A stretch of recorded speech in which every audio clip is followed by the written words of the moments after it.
Hi, thanks for watching Transit Talk. I'm Christina Morrison, and I'm coming to you from inside the Radisson Resort at the Port in Cape Canaveral, Florida.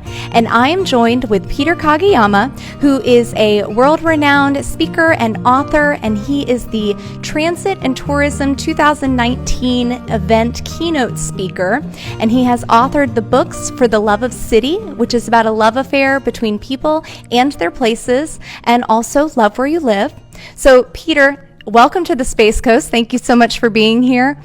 You've got a message that you're traveling the world and spreading. What can you tell us a little bit about this message? Well, I talk about love and emotional engagement and why it's a good thing for people to fall in love with their places. That seems like kind of an obvious thing, but once we can agree, yeah, it's probably a good idea that we all love the places that we live and where we work, then the question becomes, well, then how do we do it? And that becomes a little bit more of a challenge, and that's sort of where I step in and I help people to figure out how they might actually take that idea and put it into practice.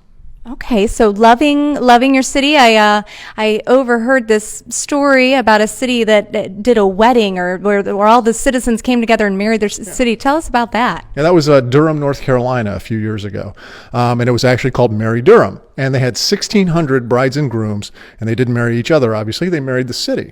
And they stood up in front of their friends and neighbors, and they pledged their oath of love and fealty to the city, and the things like promise to keep the streets clean and safe, to support local government, buy local, protect the environment. It was really cool. It's the kind of thing that makes you stop and think about, hey, we actually have a relationship with our places. We have these highly examined personal and professional relationships. We spend lots of time grinding on those. But most people don't stop and think about the relationship they have with their place. And what I tell folks is an unexamined relationship, it can go stale, it can go bad. So let's remind ourselves, hey, we're in a relationship, with our place, and then what could we do? Because it's a two-way street. It's not just what our governments and our cities do for us. It's what we, as the people who live in a place, what we can do for our places as well. That's so true. And you mentioned pledging your love. So one of the opportunities that the community has going on right now leading up to the Tourism and Transit Summit is that they can actually log online and pledge their love to the Space Coast by visiting spacecoast.love. So that's www.spacecoast.love. And you talked about pledging. Why is that significant to actually pledge your love? Well, sure. It's vocalizing something. When we say something, we manifest something. It's not just enough that you love your parents, your partner, your children. You need to say it. You need to demonstrate that. They feel it hopefully most of the time. But when we say something, we say it out loud. We bring something forth into the universe, and it makes it very real. So yeah, that's why I think it's important for people to actually say the word love. We have this language around our cities, and it's very technical. It's a lot of, to me, it's very mechanistic because we think about building cities and we think about it sort of as an engineering problem. Well, it is that, but it is also, I think it's also a humanistic, it's a social construct as well. And so I think using the word love, which I don't think is used enough in our political, in our civil discourse, that brings a different dimension to it. And it's just like, hey, that sounds a little bit different. And maybe it makes us think about our places a little bit differently as well. And here at the Space Coast, you mentioned the engineering. We have a lot of that. Yeah. Now, you are also from Florida, but you, of course, travel around the world spreading this message. You're from the West Coast. So, here on the East Coast, are there anything that we should be thinking about as residents that maybe we're not loving enough or should be excited about? Well, the thing is, obviously, the Space Coast is right there in your title. This was the epicenter of, the American, space, commitment there. And I think it will be this epicenter of the space commitment again. I think that is my prediction for you all there as well. And I think it's such a part of our national identity. There's such a sort of enormous sense of pride about, our achievements, in space, and the engineering and the camaraderie and the teamwork that it required to bring those projects together. And that, I think, is a shining example for how we should think about solving the biggest problems that we have in our cities. If we can put a person on the moon, we got to be able to fix transit. We got to be able to fix education there as well. And the little things in our cities at the same time. Well, you brought up a very good point on Transit Talk. Transit. So what are your opinions on transit when it comes to in different communities and going around? Sure. Well, I'm not a transit engineer, full disclosure. But here's the thing. Transportation policy is public policy. How you determine, how you think about transit and transportation actually has a huge impact beyond just moving cars from point A to point B. It affects how you and I live in our places.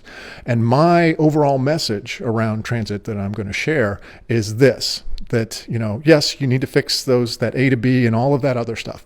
But here for me, if you make the destination at the other end of that journey, your neighborhood, downtown, wherever, if that is a really good place, then I think we're a little more tolerant to sit in traffic a little bit longer to get there. So to me, helping to solve transit is let's make some great places that are worth getting to. Yes, and we have got it here. So tell us, if you had one thing that people needed to walk away with after your keynote at the Tourism and Transit Summit, what do you think that would be? Well, I talk about what we as citizens, as people who live in a place, what we can do, right? Because most of the time we think about placemaking as somebody else's job. It's big stuff. It's roads and bridges and schools. And most people don't feel like they can do any of that. What I try to get folks to believe and understand is that there is something that you and I can do that we start really small in our own backyard, in our own neighborhood. We make that a little bit more interesting, a little bit more lovable, and we start spreading that word. And other people sort of get inspired by that. And you create this sort of, this virtuous cycle where good things compound upon good things. I want people to believe that they can make a difference in making their city a better place, even if they don't have millions of dollars and huge, resources at their command, but it can start in their own backyard. And that's a great message. So you have a couple of books, and are you working on something new that you said? Yeah, I'm working on the third book. I'm sort of putting the finishing touches on that, and it should be out Q2 is my prediction right now. So yes, looking forward to that. Congratulations. It's very exciting.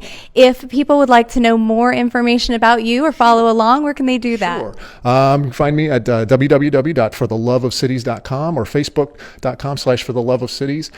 My books are available on Amazon, and check me out. Thanks. Well, Peter, once again, thank you so much for being here and being a part of the Tourism and Transit Summit. I know we are very much looking forward to hearing your keynote. That's all the time that we have for today. So enjoy the Space Coast this week. I hear you're training with an astronaut. I am doing the astronaut training. I think that's going to be really, really cool. Really cool. The 12-year-old in me is doing backflips. So yes. It's all here. So, well, thank you, Peter. And once again, thank you so much for watching. I'm Christina Morrison, and this has been Transit Talk.